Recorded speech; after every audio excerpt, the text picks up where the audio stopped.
Hello and welcome back to FPS Creator Classics, where we take a look at interesting and original games developed in FPS Creator, normally by other people. But this week we're going to do something a little different.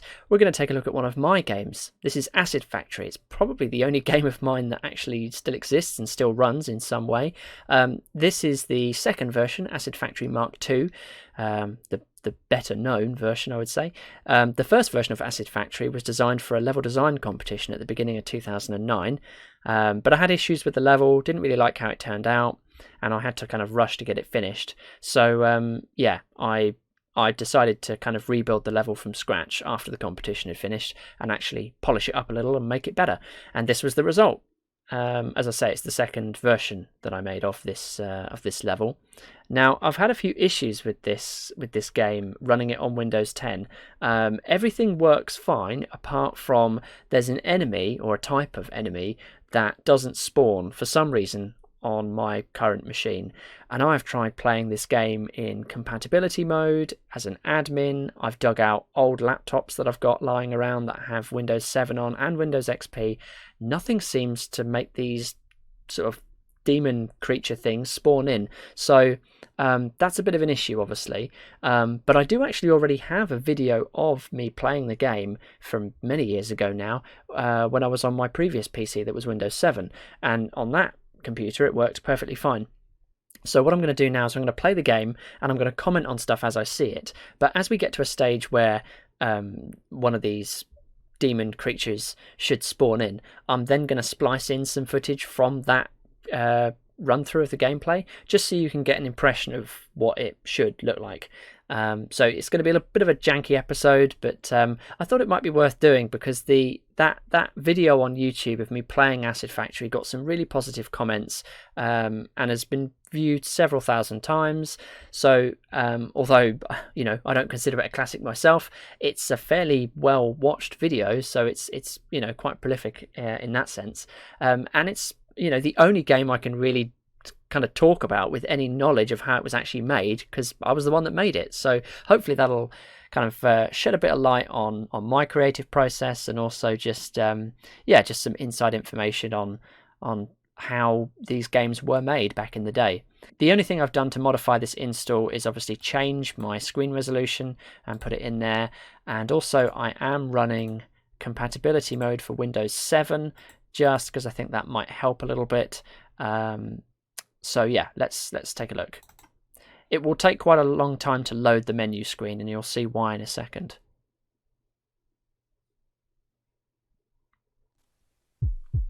Okay, so here we are. The main menu for Acid Factory is animated, which is very unusual for an FPSC game, particularly of this time. This was well before any kind of video textures or anything was added to FPSC.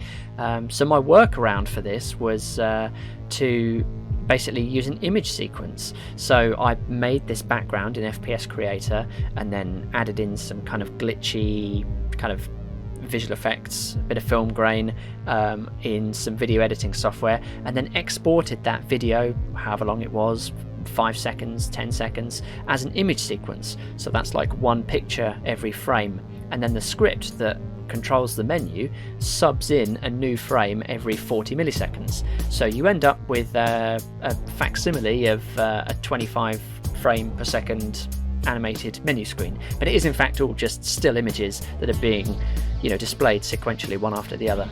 So yeah, there's a few little clever tricks like that in here, and yeah, some custom content, including this music in fact, which I'm ashamed to admit I actually wrote myself. I'm not a musician, can't read music, can't play an instrument or anything, but I had a copy of, honestly I can't even tell you what music creation software it was, something free, and this is what I strung together for my little game.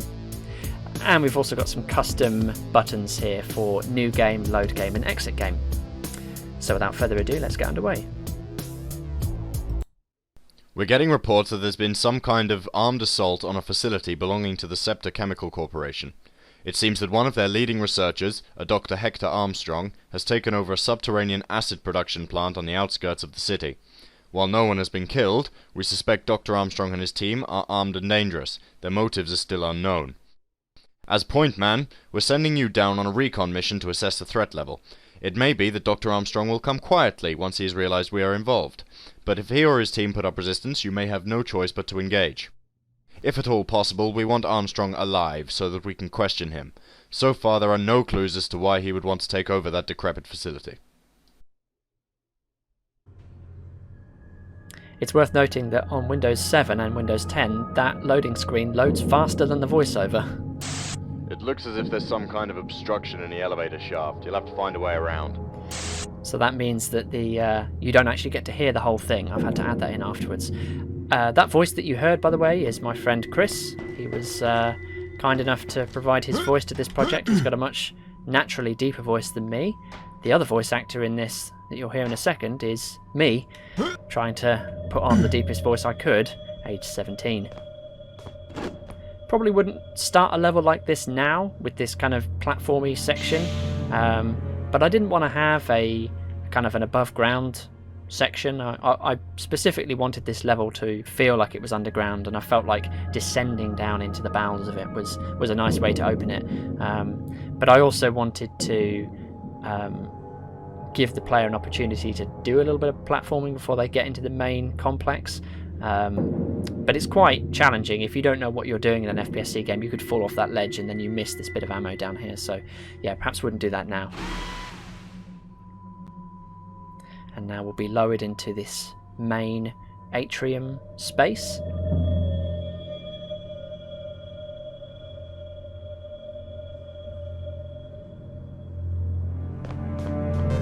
So, you're the one they've sent down here to kill me. Well, since you've gone to the trouble of seeking me out down here, I'll have to send out a proper welcome party. So as I said, that's my voice. The music in the background, by the way, is taken from freeplaymusic.com. Yeah, so, I mean, back in the day, I don't think everyone was as concerned about third-party content. You've got to remember this game was not played by many people, so yeah, and I was only 17, so put my hands up and yeah, apologise for stealing music basically, but I think it was a fairly commonplace back in the day.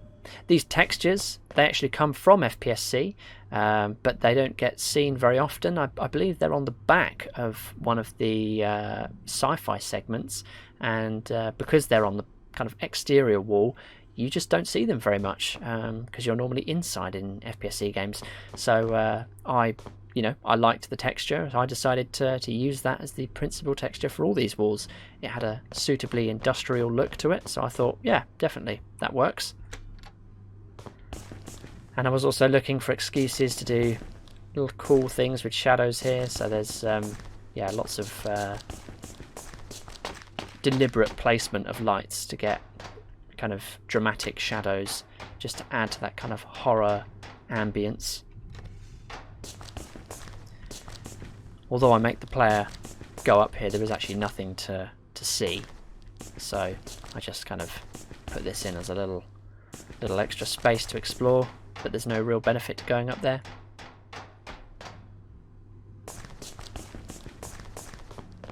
And the same with the floor texture as well, that's also from FPSC.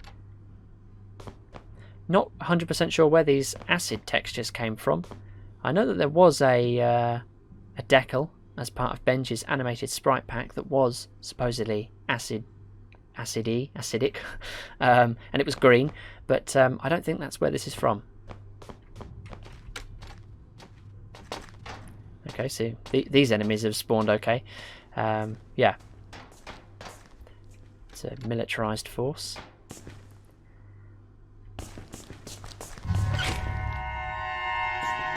The classic door slam. I'm not above doing cheap jump scares. I mean, I was 17, what are you going to do? But yeah, I quite like that little script that does that. It seems Dr. Armstrong is deeper in the facility, and you're going to have to find a transport platform in order to catch him up. He's locked you out, but there must be some kind of override switch here somewhere. So, yep, it's obviously a very dark, foreboding atmosphere. And not all is as it seems. So, a little bit of an error there with the decals on top of each other. But yep, so something's definitely gone wrong here. I remember in this corridor that there's all these orange lights under here, and there was some amazing lighting effects going on the ceiling and the walls, but for some reason when I built the level I was really struggling to get this section to build. So yeah, I can't remember what I had to do, whether this was like quick light mapping or something, but yeah, so the nice effects that would normally be here are not present, so a little bit underwhelming, a little bit less you know, less nice than I wanted it, basically. Okay. Oh, what was that? Disappearing around that corner. So, as you saw in that clip, there was something trailing off into the around the corner, which is now gone. Obviously, that was a... I suggest turning back. You're just beginning to get into something you really don't want to get into.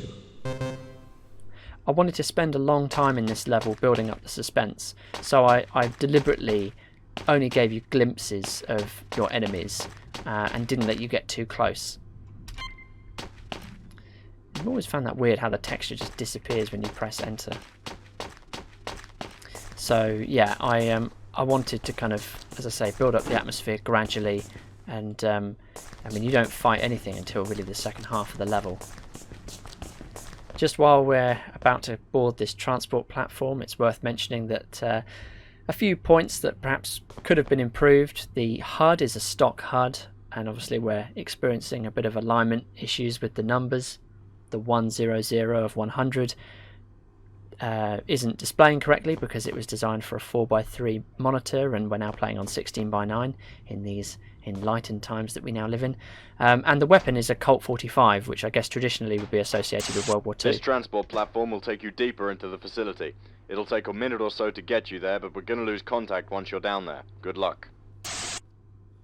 So yeah, this transport platform thing, it is literally just a lift, but it's waypointed to follow this track.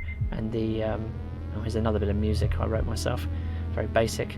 Oh, and the classic jump scare of stuff falls down a hole next to the player. That's just spawned to time to spawn at a certain point when the player gets there. Custom door texture here, not very good, but it's okay.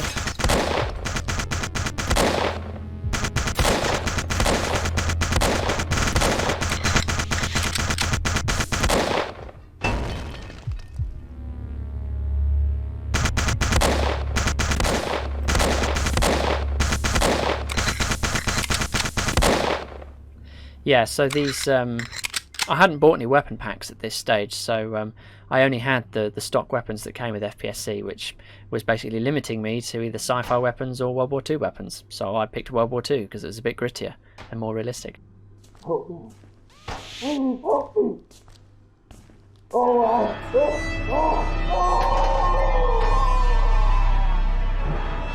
Did you see that in the background? So again, really trying to build up the suspense of these strange creatures. So you've seen them, but you can't fight them yet. And the music definitely doing its part to, as I say, build up the suspense. The use of colour in the game was really important to me. I was just starting to learn about colour theory, and I really wanted that kind of sickly green to be played off against these industrial oranges. They're not complementary colours, but they do contrast quite nicely, and yeah, it just is a bit of an uneasy sort of colour combination. It just sort of doesn't look quite right, and you're not really sure why. Sometimes, yeah, colour can be a bit like that. It can be a bit sort of subconscious.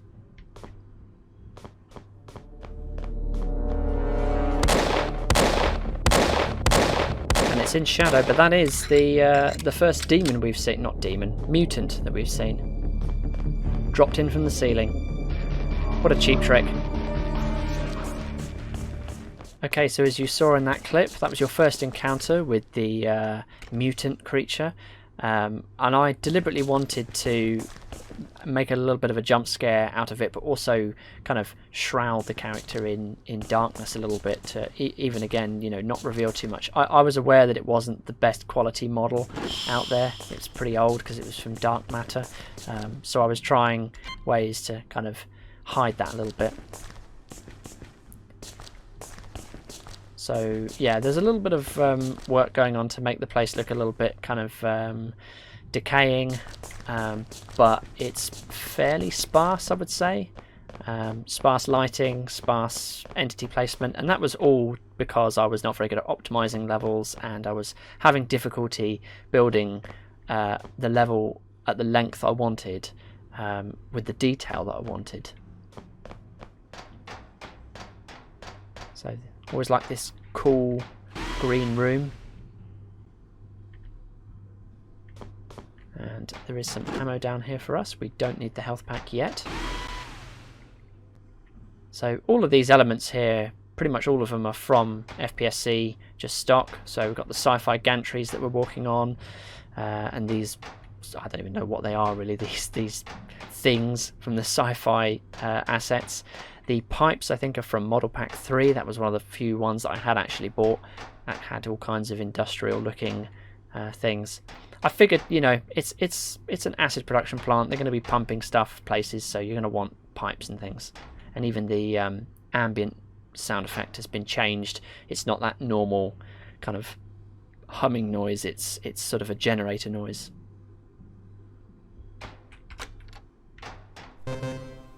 I warned you, but you didn't listen. I'm sorry it has to end this way. Okay, so bit of a downside of the way this room is lit is that the textures don't show up on these SWAT guys, which is a bit of a shame. They also took quite a lot of health, so I'm gonna go back and grab that health pack.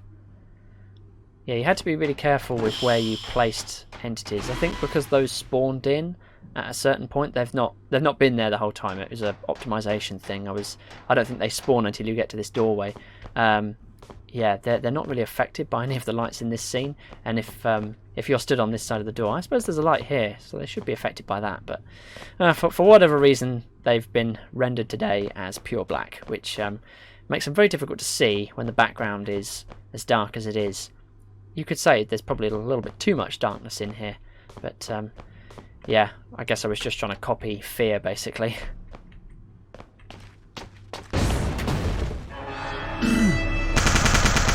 And now there's lots of these mutants.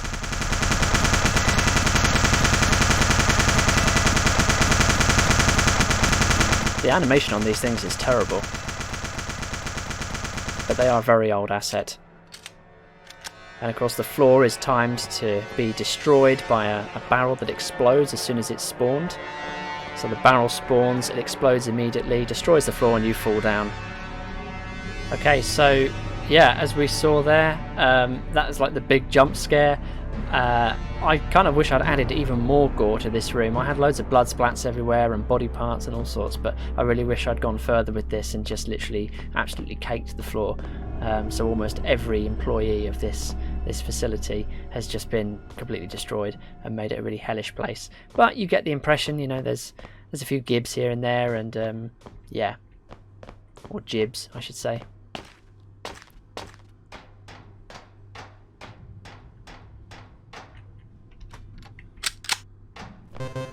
This is your last chance. Turn back now, please. You have no idea what you're undoing. No clue.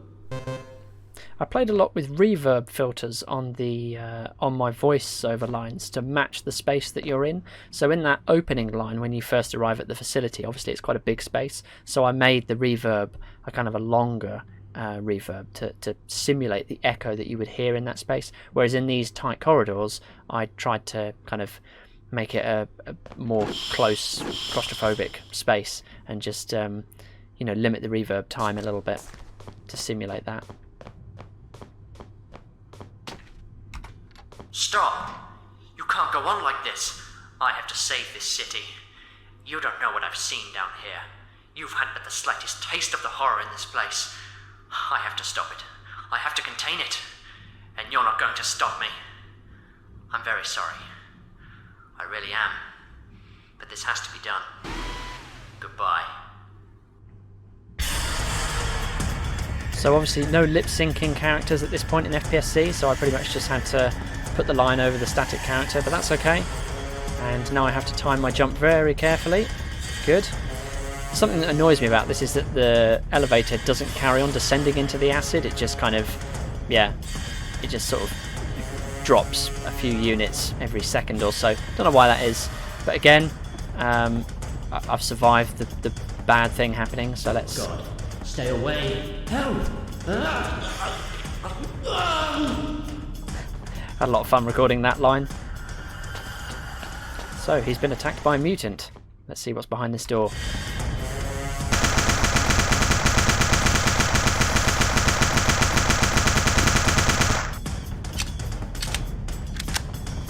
Okay, so the mutant is dead. So I'm hoping...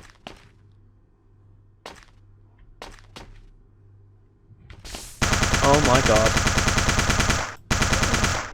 Of course I knew that was going to happen. But yeah, I deliberately delayed the standing up animation. So you come in and I left it for ages. I thought, how long is too long? I want this person, I want the player to be in the room and actually be like, okay, the level's over, it's just a corpse. And I tried having it for sort of 5 seconds. I was like, nah, that's not long enough. I need longer. In the end, I think the delay is like 10 seconds. So you can literally come in here, you can get your health, you can even move over to this switch over here, and then the zombie will attack you.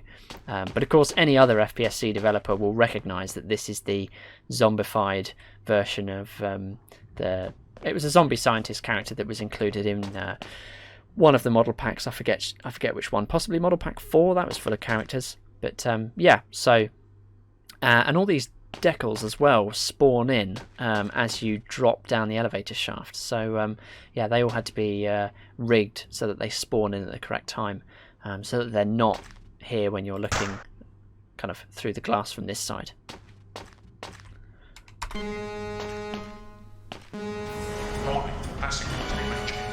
So I had a concept here where I was going to flood this corridor with acid and have it gradually rise up towards the player, and it was going to be a question of whether or not they'll get out in time, but I never managed to get that functionality working. I also forgot to add lights in on this wall, as you can see, so the actual light source is... there's no light source, but the actual lights are there. Can you hear me? You've got to get out of there fast. The whole facility is falling apart. And that's a buzzer sound effect I made myself as well. And there we are, back to the main room. And I actually forget which elevator we need. Probably this one that we came down on.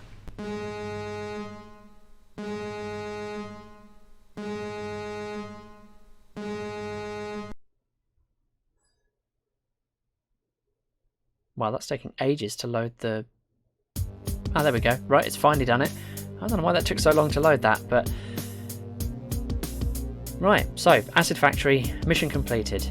So, I mean, well, it wouldn't be right of me to kind of review my own game, I guess. It would be a bit weird, but yeah, it's interesting to go back and play it now. I think there are some nice moments in there, but yeah, I mean, I was definitely trying to copy other people, and I was very much inspired by the other work that I'd seen on the forum around that time, and other kind of horror games that I played. So yeah, I think if I made it now, I'd make a lot of different choices.